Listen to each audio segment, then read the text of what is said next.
اعوذ باللہ من الشیطان الرجیم بسم اللہ الرحمن الرحیم نحمدہ و نصلی علی رسولہ الکریم۔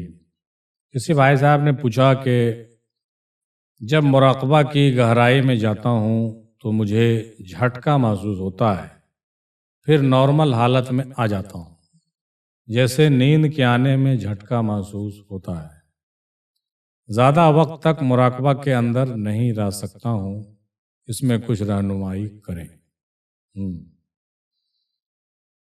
دیکھیے جناب، آپ زیادہ وقت تک مراقبہ کے اندر بھی نہیں رہ سکتے ہیں تو یہ کوئی بہت پریشانی کی بات نہیں ہے۔ جتنا دیر تک آپ مراقبہ میں بیٹھ سکتے ہیں بیٹھا کیجیے، اور جب جھٹکا اٹکا آنے لگتا ہے تو آپ مراقبہ کو توڑ دیجیے، ہے نا۔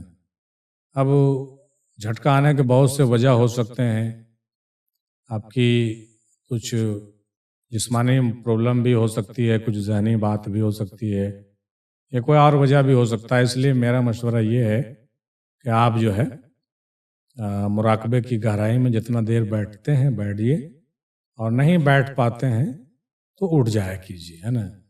زیادہ مراقبے سے کچھ ہوتا نہیں ہے، ہمارا یہ ماننا ہے۔ زیادہ مراقبہ کرنے سے کچھ نہیں ہوتا ہے۔ اصل چیز جو ہے، آپ کے اندر عشق و محبت ہونی چاہیے، آپ کے عقیدے صحیح ہونے چاہیے، آپ کا ایمان اور یقین پختہ ہونا چاہیے، کامل ہونا چاہیے۔ زیادہ مراقبہ میں بیٹھنا اور دن بھر گم رہنا اور جنگل میں جا کے کھو جانا، پہاڑ میں گھس کے بیٹھے رہنا، یہ سب بہت بڑی بات نہیں ہے، اور یہ سب کرنا ہمارا مقصد بھی نہیں ہے، اور نہ ہی رسول پاک نے آپ کو یہ پیغام دیا کہ آپ ایسا کیا کریں۔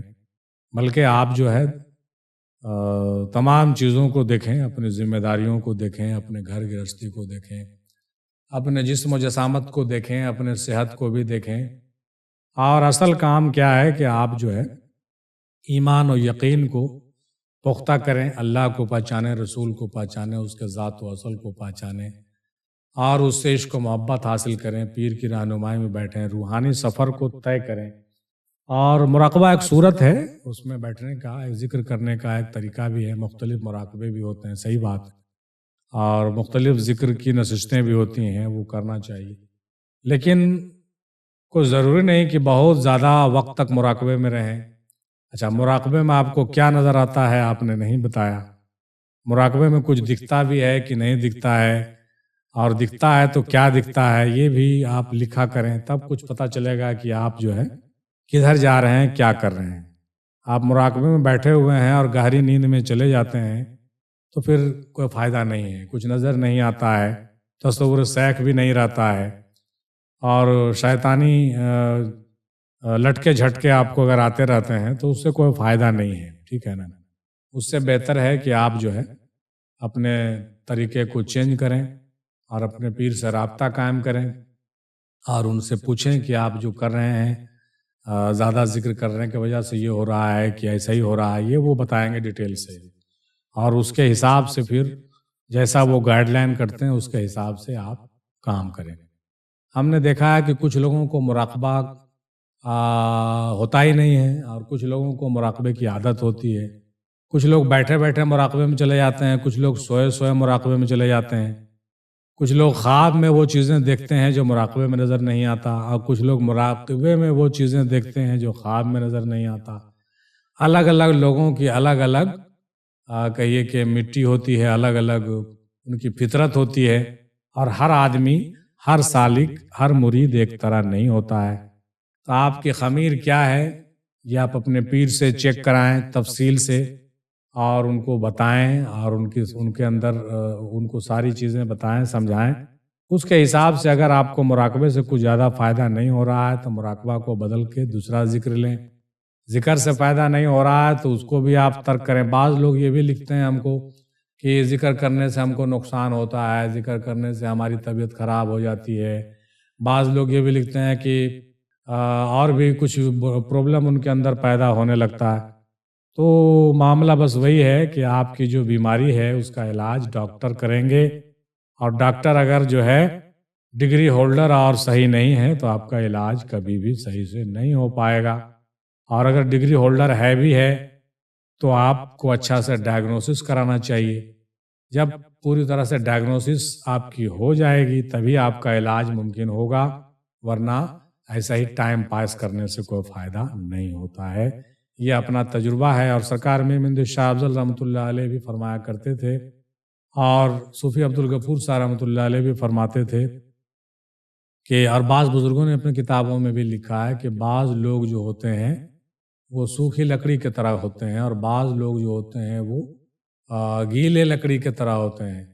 تو گیلے لکڑی میں جب آپ ماچس لگائیں گے تو وہ دن بھر دھواتا رہے گا اور نہیں لاگے گا، اور سوکھی لکڑی میں جب ماچس لگائیں گے تو بغیر دھواں دیے جو ہے ترت وہ جلنا شروع ہو جاتا ہے اور وہ تیز آگ اس میں لگ جاتی ہے. ٹھیک اسی طریقے سے ہماری مٹی ہوتی ہے، ہمارے لطیفے ہوتے ہیں، اور ہماری نوعیت ہوتی ہے، ہمارے اقسام ہوتے ہیں، مریدوں کی حالت ہوتی ہے.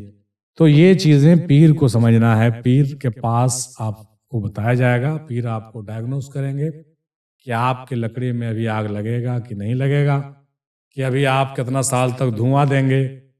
تو یہ سمجھنا بہت ضروری ہے. جو دھواں والا لکڑی ہے اس کو سکھایا جائے گا، اور جو سوکھی لکڑی ہے اس میں آگ لگائی جائے گی.